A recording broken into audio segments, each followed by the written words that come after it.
quick, like a lot of product works. I like going fast and sideways.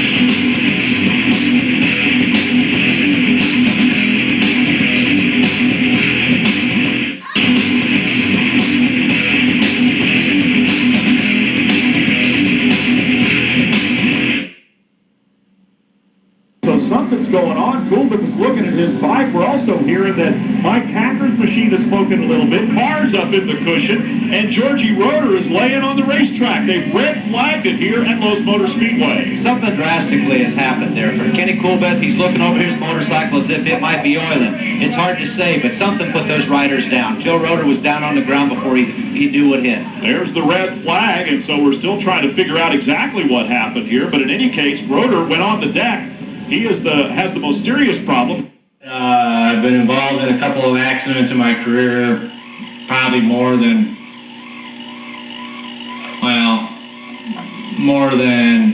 some of the other guys, professionals.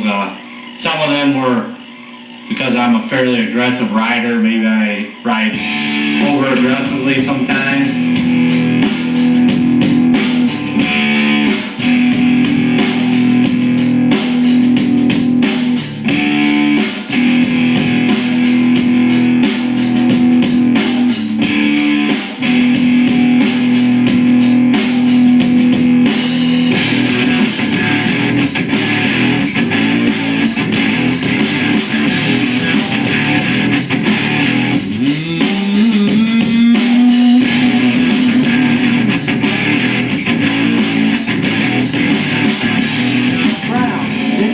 Negotiate the corner and run through the turn wide open. Into the last lap. Now you see how strung out they are. Another difference with the mile that you're accustomed to seeing at Springfield. There the draft keeps everybody bunched up. Here, with all the holes, the rough stuff, it is a little different proposition. Only a select few guys can get around this thing wide open.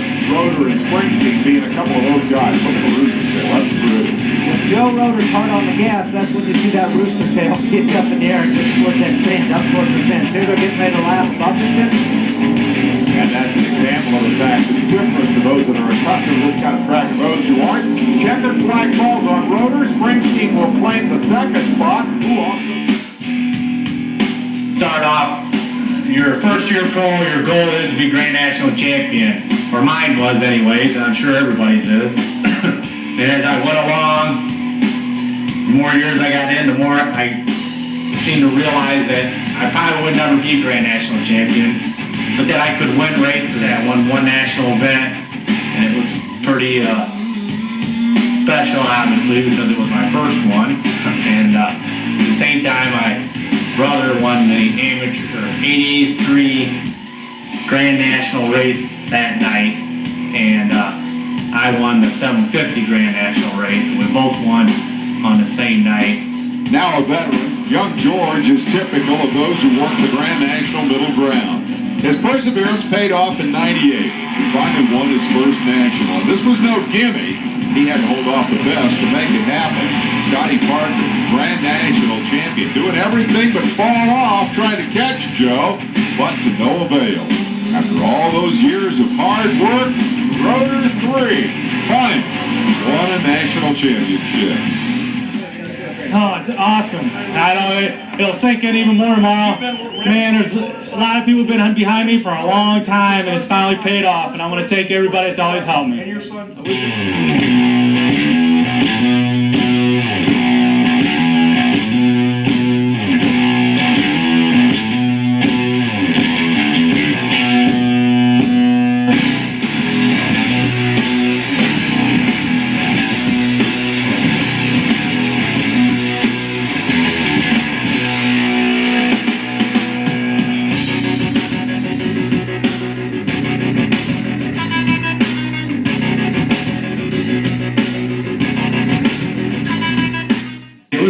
Pretty neat to see how excited Dad would get when we did well, and you know, he was a great person and proud of his boys, and that made us feel special, you know, because he took so much pride in us.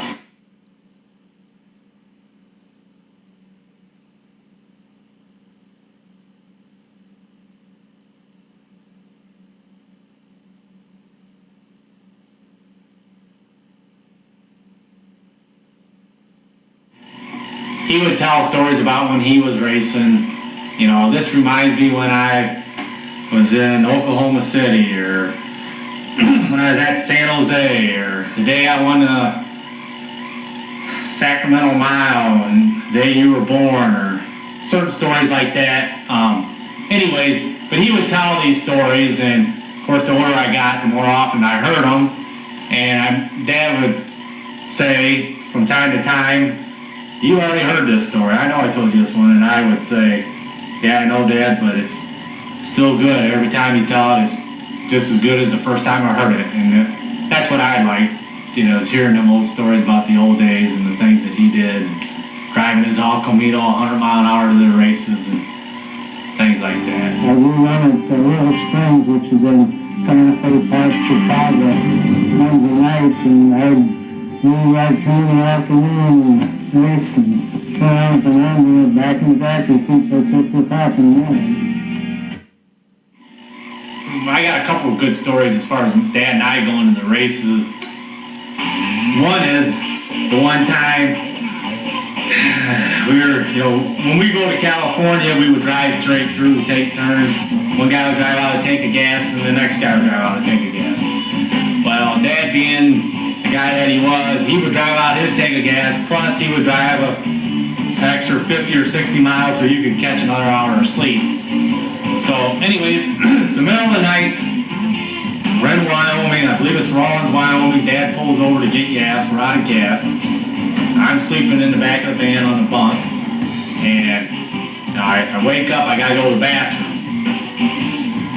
Well, I go into the bathroom, my dad's in paying, and sit down, and I hear somebody come in the bathroom and then walk out, and I thought it was Dad, and I thought, man, I should say something, but I didn't. But anyways, I remember sitting there, I'm sitting on the stool, and thinking, you know, he don't know I'm in here. So I hurry up, I go out, and as I'm going out the front door of the gas station, he's driving down the road to get back on the freeway, and I was chasing him, and of course, he didn't see me, and I couldn't catch him. So I go back in the gas station. Unfortunately, I didn't have any money on me. It was cold. I didn't put my jacket on. And I tell the gas station owner what happened and asked to use the payphone or use his telephone. He lets me use his telephone. I call the highway patrol. I tell him there's a blue Dodge going down the freeway. Please pull him over and tell him to come back and get me. Come back and get his son. Well, I sat there for I don't know, 3 hours or so. The guy says to me, I'm getting ready to close my gas station. You know, sorry, but I want to go home. I don't know, at this time I don't know what time it is. So anyways, I'm like, man, what am I going to do? And about that time was I'm getting ready to go over, well, there's a gas station next to it that was going to be open 24 hours. I just had to go there and wait, and Dad will come back. Dad called. And he was 100 miles down the road. He realized that he pulled over, thought I would get up. He looks back there, I'm not back there. So he went in the bathroom at the gas station that he was at that time, realized I wasn't there, and then he realized what happened, and he found a receipt from the gas station, fortunately, that he just got gas at and called back there, and I talked to him, and he came back and got me, and I went over to the next gas station and sat there till, I don't know, 3 or 4 in the morning until he come back and got me. So, yeah, we went a couple 100 miles out of the way that night. In 1965, Roeder and his team took a Sportster-powered streamliner to Bonneville, seeking to bump the motorcycle land speed record beyond 300 miles an hour. Somewhere short of that mark, things went wrong. Yeah, it started wild, and she went down, and the thing that kind of was amazing went down nice and slid along, and I thought, well, this ain't bad. Then it all went quiet, and I thought I was done. I put my hand on the belt, and let my safety belt off, and all when she started to bang her head, I was flying through the air, and I didn't know it. I Dick O'Brien said I went 300 yards through the air before it come down. 300 yards. There's 3 football fields.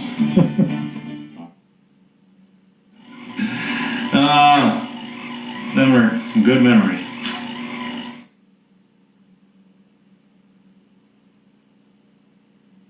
I am satisfied with what I've done so far. I'm satisfied with my racing career.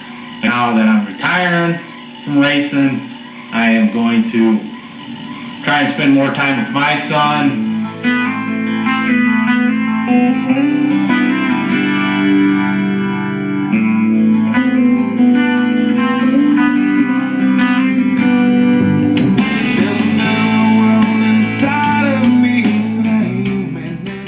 He's ready to ride. I would enjoy that, you know, going to the races with him and helping him race and working on his motorcycles. If that's what he chooses, you know, I really don't want to try and push him. I hope that's what he does. But, you know, hopefully maybe he'll be a golfer or something. I'd be just happy going to golf with my action. Or maybe I'm just blind. Maybe I'm just blind.